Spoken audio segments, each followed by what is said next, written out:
What's going on, y'all? Dante562. I want to do a quick double prediction for the Chavez versus Martinez fight and the possible Canelo versus Ortiz fight. I want to start off by saying I got to give props to Chavez for finally taking a damn step up after about 40, 50 fights.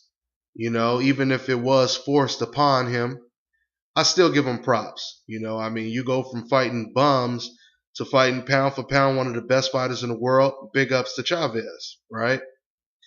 And I just got done watching the Andy Lee fight again, and I gotta say, man, when it comes to predicting this fight, when it comes to me, I always 80% of the time I will always pick brains over brawn. You feel me? I will always pick the boxer, the slickster, the counterpuncher over the banger, the puncher, the boxer puncher, the aggressor, right? The only times when I usually won't, pick the boxer over the brawler is when obviously the boxer has chinks in his armor. It could be either a lack of chin. It could either be lack of defense, lack of heart, or pretty much that's about it, right?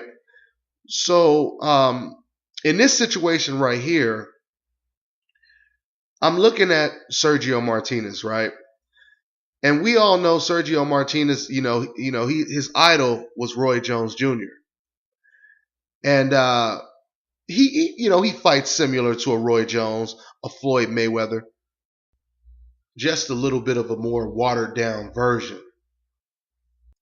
But the difference from a Sergio Martinez and a Floyd Mayweather or a Roy Jones is, with Martinez, we never really seen him fight in the inside. He's great with his left hand. He's great with his combinations. He's great with his speed. But we never really seen his inside game. And that's something that obviously Roy Jones and Floyd Mayweather were very good at. They were the best at putting their back against the ropes, being at a disadvantage, and turning that into an advantage. And besting their opponents while their back is against the ropes. I never really seen Sergio Martinez do that. Sergio, he likes to keep you at a distance so he can land his left hand. Sergio is more focused on landing the left hand, right? So my thing is, how is he going to deal with Chavez once Chavez gets in the inside? That's the biggest question in this fight, as far as I'm concerned. Now, if you guys remember in the first Paul Williams fight, even in the second Paul Williams fight, before Martinez knocked Paul out, Sergio Martinez was getting touched a lot in that fight. Not only was he getting touched a lot, but he was also holding a lot. He was holding because the taller Paul Williams was fighting in the inside. And Sergio Martinez would tie Paul Williams up when tall-ass Paul Williams would get in the inside. What you would think it would be the other way around. You would think it would be Martinez getting in the inside and Paul Williams holding. But it was Martinez that was doing all the holding in that fight. Even in the second fight, which Emmanuel Stewart even brought up, Martinez was doing a lot of holding before he stopped Paul Williams. So I don't believe Martinez could fight in the inside. And after watching Martinez's last couple fights against a couple of European bums, as far as I'm concerned, Barker and the Irish cat, they were touching Martinez quite often. I thought that was unusual for someone as skilled as Martinez to be getting touched so often by fighters that's not even on his level. So saying all this is how I see this fight playing out. I see Sergio Martinez outboxing Chavez for maybe the first 3-4 rounds, kind of like the Andy Lee fight. And believe it or not, guys, I'm going to go out on a limb on this right now. I believe that Chavez is going to get in the inside. I believe he's going to make this fight very uncomfortable for Martinez. I believe Martinez is going to be forced to do something that he hasn't had to do, and that's fight in the inside. I believe Martinez will get broken down by Chavez Jr. I believe with the type of chin, the type of durability that Chavez has, and the lack of defense and the lack of inside fighting that Martinez has, I believe that's going to be an advantage down the stretch for Chavez. I know I'm in the minority when it comes to this, but like I said, guys, I think that Chavez is a live underdog in this fight. Chavez, I've given Chavez, a lot of shit, but hey, we got to give him credit right now. He's stepping up in the big leagues. Obviously I could be wrong. This is just a prediction, but yeah, this is how I'm picking it. Okay? I'm picking it just like that. Okay? So I'm picking Chavez, possible late stoppage, or he knocks Martinez down a couple times. And Martinez holds all night trying to survive just to go 12 rounds. This is what I envision in this fight. Okay, now let me go ahead and get into this Canelo Alvarez versus Victor Ortiz fight. Now, I want to start off by saying, you guys watch my previous Canelo videos where I've talked about him, when is he going to step up? A lot of people think that I've been pretty critical and skeptical on Canelo Alvarez's opposition. But I'm going to tell you guys right now, I'm still going to be skeptical on his opposition. You know what I mean? Let's just make this clear right now. Chavez is fighting pound for pound, top 5, the best fighter in the world. Canelo is fighting Victor Ortiz, possibly, right? He ain't a champion. He ain't nowhere near close to pound for pound the best fighter in the world. You know what I mean? But he is an exciting fighter to watch.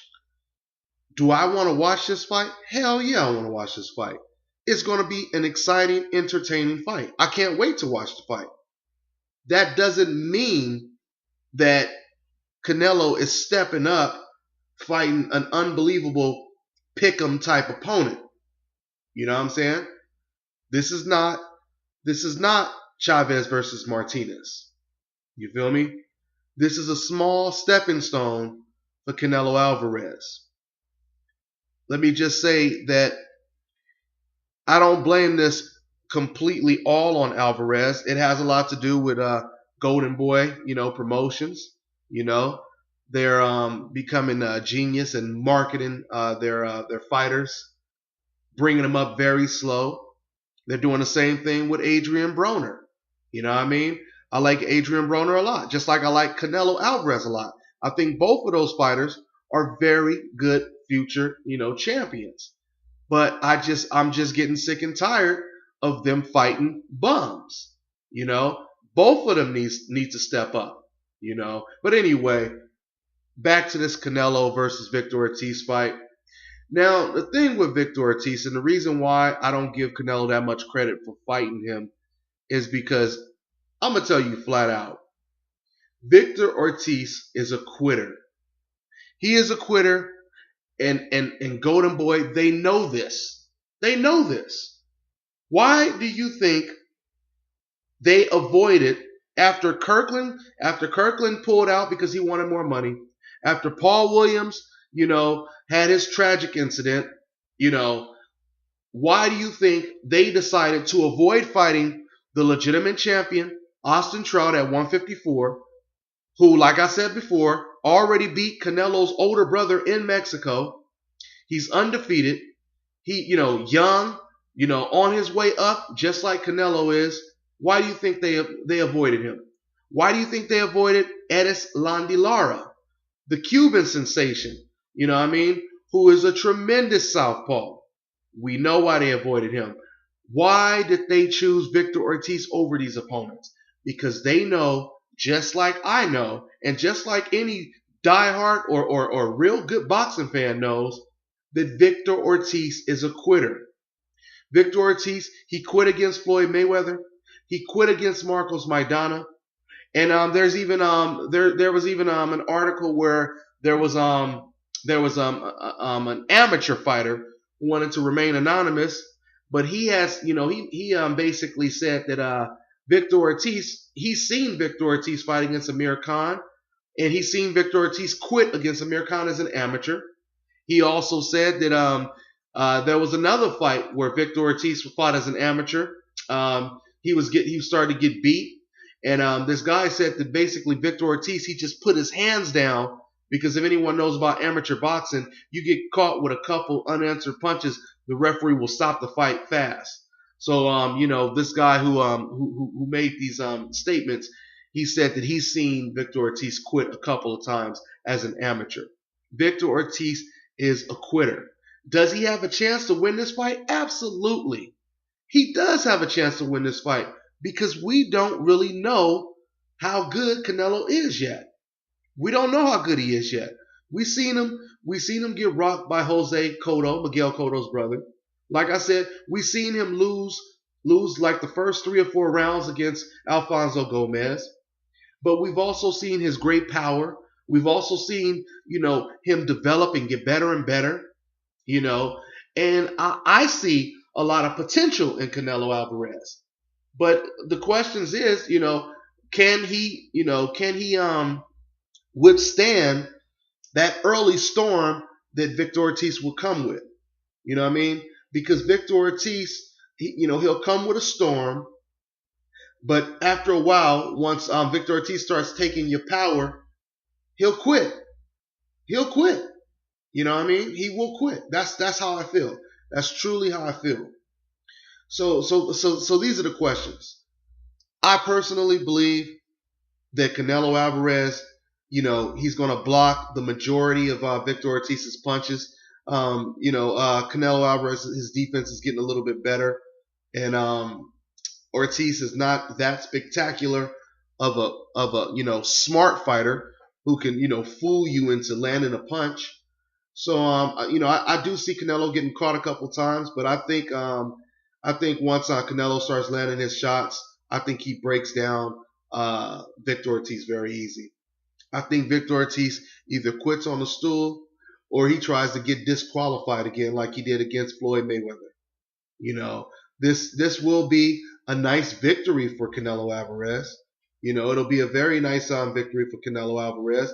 Like I said, I do not believe it's that much of a step up, but it'll look good on his resume. Let's put it that way. I won't give Canelo Alvarez credit until I see him get in the ring with either Austin Trout or Edis Lara, Edis Landilara, right? Then I'll give him credit. I'll even give him credit if he fights K9 Bundridge. Hell, even Corey Spinks. You say whatever you want to say about Corey Spinks, but at least we can say Corey Spinks is a legitimate former 150-pound champion. I think Canelo beats him, but I think that's a more legitimate step up than this fight is. Is this fight more entertaining than a Corey Spinks fight? Of course it is. But this is not the WWE, guys. You guys have to understand that. This is not the WWE. This is a real sport. And in a real sport, we go off of who the best fighter is. We don't go off of who the most entertaining fighter is. Because if we did that, then you would probably have to say Mickey Ward or Artur Gatti are the greatest fighters of all times, or Emmanuel Burden, But we don't go off of that. We go off of who the best fighter is. You feel me? Don't give me these dumbass excuses saying, we don't want to fight so-and-so because he's just a counterpuncher. If you want to be a great fighter, you have to be able to beat every different single style there is out there. You know what I mean? You have to beat the runner. You have to beat the counterpuncher. You have to beat the banger, the boxer, the power boxer, the speed demon. You have to beat all of these fighters. You can't just say I'm going to be the best as long as you put somebody in front of me who's going to stand right in front of me and let me hit him upside the head. You know what I mean? That doesn't make you great. That makes you one-dimensional. Okay? So stop giving me these excuses. Oh, he doesn't want to fight this person because the fight is not that entertaining, or because the styles don't mesh, and all of this stuff like that, or because the guy is not marketable. Bullshit, man. Fight the champion. You know what I mean? Could you imagine if in the NFL, the top team in the whole NFL is playing against one of the football teams with the worst record in the Super Bowl? Come on, guys. Doesn't make sense. So, I'm rambling on again. But anyway, let me get back to this damn prediction. Canelo Alvarez is going to destroy Victor Ortiz, as far as I'm concerned. This fight, as far as I'm concerned, it doesn't go longer than 8 rounds. I believe as soon as Victor Ortiz feels Canelo's power, he will start to break down. Okay? I mean, now I'll be real with you guys. I would not be surprised though if if Ortiz catches Canelo early and drops him, and Canelo gets back up and finishes Ortiz. I wouldn't be surprised if it's a couple knockdowns, but I cannot see Ortiz winning this fight. Ortiz, he just moved up to welterweight, even though he's pretty big, but he just moved up to welterweight a couple fights ago. Now he's gonna move up to super welterweight, and Canelo is already, as far as I'm concerned, the strongest puncher in the whole division. So that's how I see this fight. Ortiz gets knocked out by way of lack of heart and by way of a tremendous left hook or even a right hand by Canelo Alvarez. So this is all I got to say about this, guys. Go ahead and give me your feedback, and I'll catch up with you guys on the next one. Peace.